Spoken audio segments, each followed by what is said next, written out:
Hello friend, आज की इस वीडियो में हम टॉपिक कवर करेंगे types of planning. Previous lecture में हमने पढ़ा था प्रोसेस ऑफ प्लानिंग और आज इस वीडियो में हम देखेंगे कि टाइप्स ऑफ प्लानिंग क्या होती हैं। तो बेसिकली 5 टाइप्स की प्लानिंग होती हैं। फर्स्ट जो है हमारे पास वो है कॉरपोरेट एंड फंक्शनल प्लानिंग, जिसकी डायमेंशंस होती हैं कवरेज ऑफ एक्टिविटीज़। सेकेंड जो प्लानिंग है हमारे पास वो है strategic and tactical operational planning, इसकी डायमेंशंस होती हैं इम्पोर्टेंस ऑफ कंटेंट। और थर्ड जो हमारे पास प्लानिंग है वो है long term and short term planning, जिसकी डायमेंशन होती हैं टाइम पीरियड इन्वॉल्व। और फोर्थ जो हमारे पास प्लानिंग है वो है प्रोएक्टिव एंड रीएक्टिव प्लानिंग, जिसकी डायमेंशंस होती हैं अप्रोच एडॉप्टेड। और जो हमारे पास फाइनली लास्ट टाइप्स होती हैं प्लानिंग की वो है फॉर्मल एंड इनफॉर्मल प्लानिंग, जिसकी डायमेंशन होती हैं डिग्री ऑफ फॉर्मलाइजेशन। और अब हम इन सारे टाइप्स ऑफ प्लानिंग को एक एक करके जानेंगे इन डिटेल। तो फर्स्ट है हमारे पास कॉरपोरेट प्लानिंग। तो basically corporate planning is done at the top level which covers the entire organization. The basic functions focus of corporate planning is to determining the long-term objective of generate organization and then to generate plans to achieve the objective. तो basically corporate planning जो होती है वो एक corporate planning basically it is the total system of planning होती है, जिसमें कि ऑर्गेनाइजेशन में जो ऑब्जेक्टिव होता है, मतलब कौन सा ऑब्जेक्टिव है जिसे हमें अचीव करना है।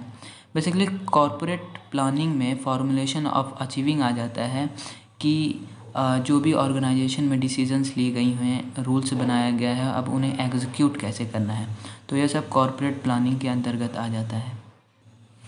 नेक्स्ट है हमारा strategic planning and operational planning. तो basically strategic planning sets the long term direction of the organization in which it wants to proceed in future. It encompasses all the functional areas of the business and if affected within the existing and long range framework in economics, political and technologies and social sectors. It is also known as short term and tactical planning. It usually covers 1 year or so. It is aimed at sustaining the organization in its protection and distribution of current product or servicing to the existing market. Basically ये जो strategic planning होती है वो एक तरह की इस तरीके की प्लानिंग होती है कि इसमें एक ग्रुप होता है जो कि टॉप लेवल मैनेजमेंट ये बेसिकली ये स्ट्रेटजिक प्लानिंग लेती है, जिसमें एक ग्रुप होता है, एक समूह होता है, जिसमें लोग अपनी अपनी डिसीजंस रखते हैं जो भी ऑब्जेक्टिव है उसको अचीव करने के लिए। इनके पास कुछ डेटा या रिकॉर्ड होते हैं जिनके बेस पे ये डिसीजंस लेते हैं। और बेसिकली स्ट्रैटेजिक प्लानिंग में time, human capital, money resources, इन तीनों का डिसाइड किया जाता है कि कहाँ पर स्पेंड करना है। तो सीधा सा मतलब यही होता है कि टाइम, ह्यूमन कैपिटल और मनी रिसोर्सेस को कहाँ पर स्पेंड किया जाए। नेक्स्ट है हमारा long term planning. It means it is a strategic nature and involves more than 1 year period extending to 20 year. Common long term period is 3 to 5 year. The long term planning usually encompasses all the function areas of the business and it is also involves analysis of external environment. It means इसका मतलब ये होता है कि जो भी organisation में planning की जाती है लॉन्ग टर्म प्लानिंग से रिलेटेड, वो 1 साल से 20 साल तक की टाइम ऑफ पीरियड लेती है, लेकिन कॉमन लॉन्ग टर्म जो पीरियड होता है इसका वो 3 से 5 साल का होता है। तो long term planning basically external environment को रिलेट करते हुए देखकर लिया जाता है इन फ्यूचर, मतलब फ्यूचर के लिए यूज़ किया जाता है कि फ्यूचर के लिए एनालिसिस किया जाता है एक्सटर्नल इन्वायरमेंट के बेस पर। अब आगे देखते हैं short term planning. Basically short term planning it is also known as operational or tactical planning. It usually covers 1 year. These are aimed at sustaining organization in its production and distribution of current products or services to the existing market.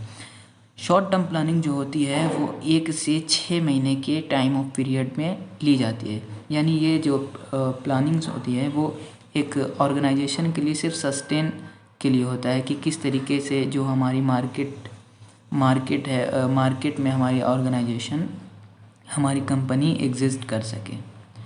तो अब next है हमारा proactive planning.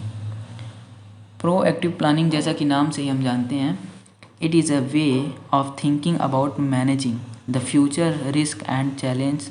Plan are often feed to a time frame within this period many change may occur and upset all projection and calculation. Proactive planning make managers alert about all such change. Proactive planning यानी कि जो भी दिक्कतें आ रही हैं planning में, उससे पहले ही डिसीजंस लेना, उससे पहले ही प्लान कर लेना, उससे पहले ही सॉल्यूशन ढूंढ लेना, या जो भी प्रॉब्लम हमें इन फ्यूचर आने वाली है उससे पहले ही हम प्लान कर लेते हैं, उसे ही प्रोएक्टिव प्लानिंग कहते हैं।